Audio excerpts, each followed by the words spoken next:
Hey dears, be updated with your updated technology. C language को video सिरिजमा operators related केही प्रब्लमहरु solve गर्ने क्रममा हामी छौं र आजको प्रब्लम्समा मैले लिएको छु to take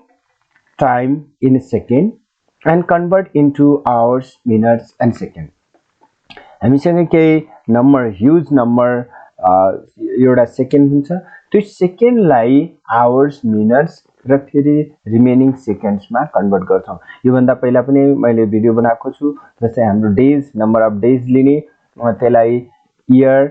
मन्थ वीक अनि त्यसपछि रिमेनिङ डेजमा हामी कन्भर्ट गरिसकेका छौं सो तपाईले लिंक पाउनुहुन्छ त्यो भिडियोको यसमा पनि सो फटाफट मैले यसलाई अल्गोरिदमको रूपमा लान्छु जस्तै मैले यहाँनिर एज ए एक्जाम्पल टाइम लिएको छु टाइम एज ए सेकेन्ड भनेर लिएको छु हैन टाइमलाई सेकेन्ड भनेर लिएको छु र total number of second is 10000 त्यो 10000 मा कति आवर्स छ कति मिनेट छ र कति सेकेन्ड हुन्छ हैन 10000 सेकेन्डले सो त्यो हामीले क्याल्कुलेट गरेर कसरी निकाल्न सकिन्छ त्यो निकाल्छौं जस्तै 10000 हाम्रो सेकेन्डलाई पहिला सुरुमा हामीले आवरमा कन्भर्ट गर्नुपर्ने हुन्छ आवरमा कन्भर्ट गर्नको लागि 3600 या 3600 ले हामीले डिवाइड गर्नुपर्ने हुन्छ because there are 3600 second in 1 hour हैन 1 आवरमा 3600 सेकेन्ड हुन्छ अब त्यसलाई आवरमा कन्भर्ट गर्नको लागि त डिवाइड गर्नुपर्यो डिवाइड गरिसकेपछि हाम्रो केही अमाउन्ट आउँछ कोसेन्ट एज अ कोसेन्ट हैन त्यसलाई हामीले आवरको रूपमा लिन्छौं र आवर पछि केही सेकेन्ड त बचेको हुन्छ नि हैन जुन एज अ रिमाइन्डरको रूपमा हामी लिन सक्छौं त्यो रिमाइन्डर क्याल्कुलेट गर्नको लागि हामी फेरि अर्को नयाँ सेकेन्ड निकाल्छौं so that second is again त्यो पुरानो सेकेन्डलाई मोडुलर बाइ 3600 ले फेरि पनि हामी मोडुलर गर्छौं हैन डिवाइड गरेर र रिमेनिङ हाम्रो रिमेनिङ सेकेन्ड आउँछ र त्यो सेकेन्डमा फेरि पनि हामीले मिनेटमा कन्भर्ट गर्छौं त्यो रिमेनिङ सेकेन्ड्सलाई र सेकेन्ड्समा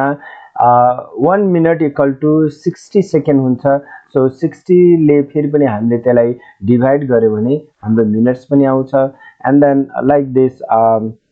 फेरि पनि रिमाइन्डर हाम्रो अर्को नयाँ सेकेन्डलाई reminder निकाल्छौं and then we will print that hour minutes and as seconds so यसरी यसलाई हामीले फ्लो चार्ट्स मा क्याल्कुलेटेड गरेर देखाउँ हैन so that could be clear जस्तै मैले यहाँ 10000 अघिकै एक्जाम्पल को बाट लिएर आए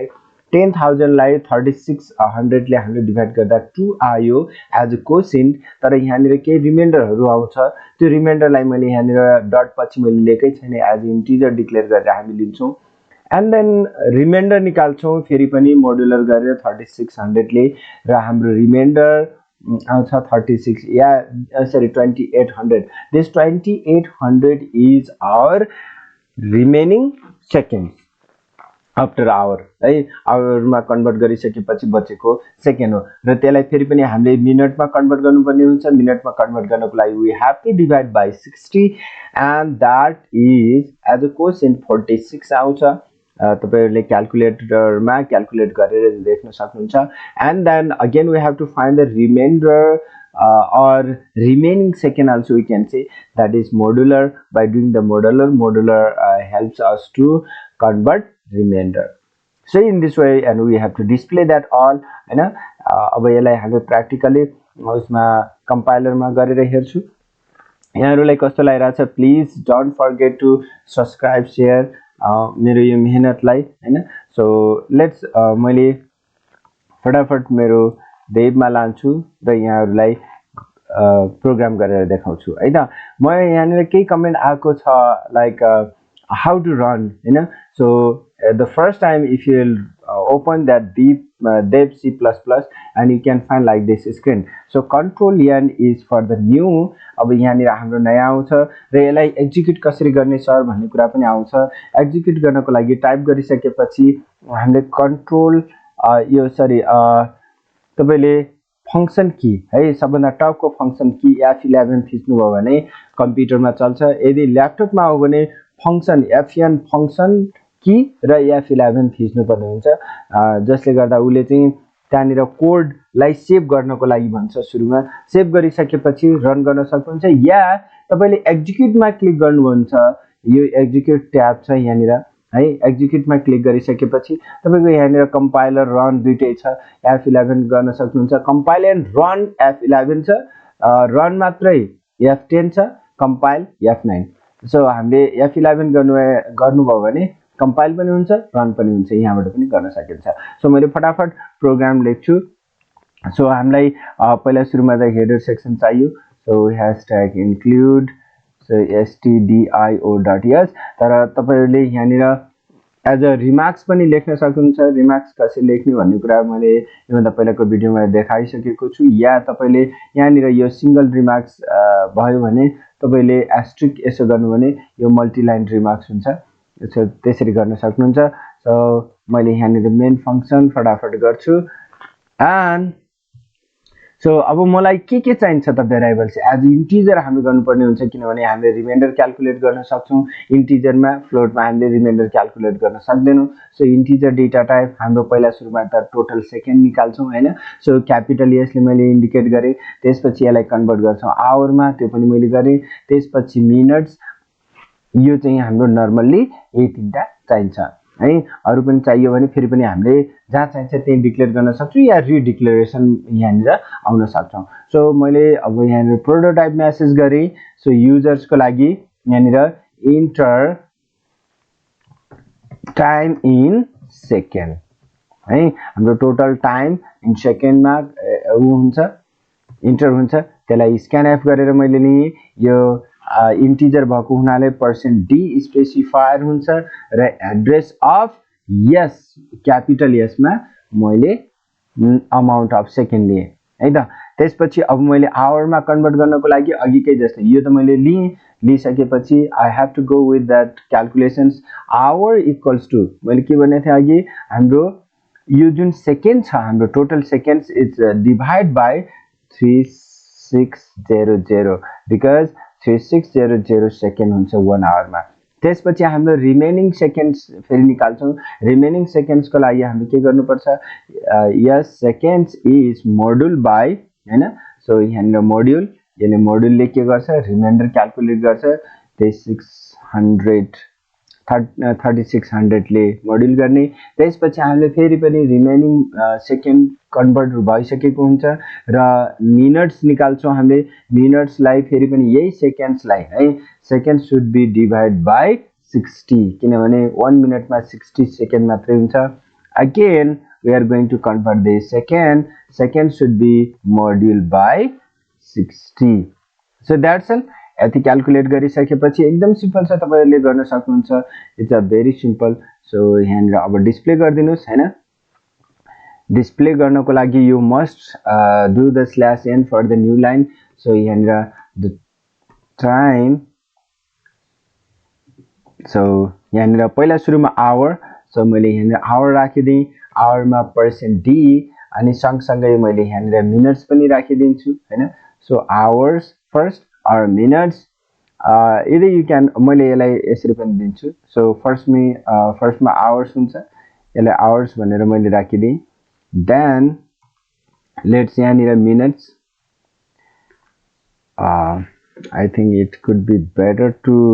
use like this equals to hours equals to yes oh let's like this hours यो hours हुन्छ त्यसपछि यहाँनिर मिनट्स क्लियर पार्दियौ हैन सो यहाँनिर मिनट्स हामी राख्छौं एन्ड देन हाम्रो यहाँनिर remaining seconds so here seconds and variables we have h and then m and yes so that's all so let's मैले यहाँबाट आज एक्जिक्युट गरेर हेर्छु एक्जिक्युट मा जानुस् रन एन्ड कम्पाइल्स मा क्लिक गर्नुस् एन्ड इट्स आस्किङ दैट हैन यहाँनिर के सोध्ने हो भनिरहेछ म यहाँनिर टाइम सेकेन्ड भनेर राखिदिए सो नाउ इट्स एक्जिक्युट भइसकेको छ यहाँनिर enter the numbers of second त्यही अघिकै 10000 लाई मैले यहाँनिर लिन्छु and now you can see here hours is 2 minutes 46 second and second remaining second is 40 so अघि मैले देखाइसकेको छु यो हाम्रो कसरी क्याल्कुलेट हुन्छ अर्थात यसलाई जुन यो फर्म्याट छ नि मैले यो फर्मेटलाई यसरी नगरिकन तपाईको ठ्याक्कै टाइमकै उसमा पनि हामी लेख्न सक्छौं है। जस्तै मैले यहाँनिर तपाईहरुलाई देखाउँ। सो यहाँनिर जस्तै अब यो जुन छ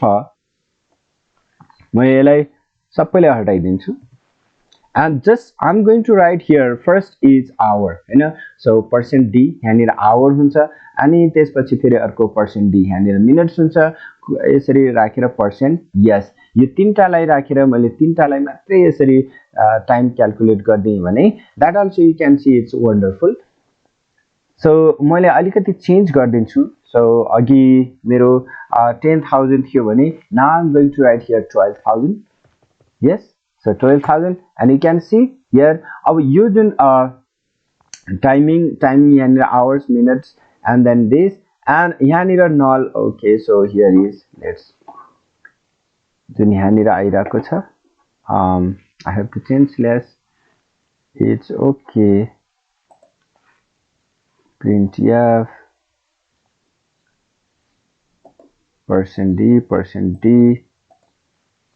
%yes is not here, here must be %d। okay, so now तपाईले देख्न सक्नुहुन्छ here is 12,000 now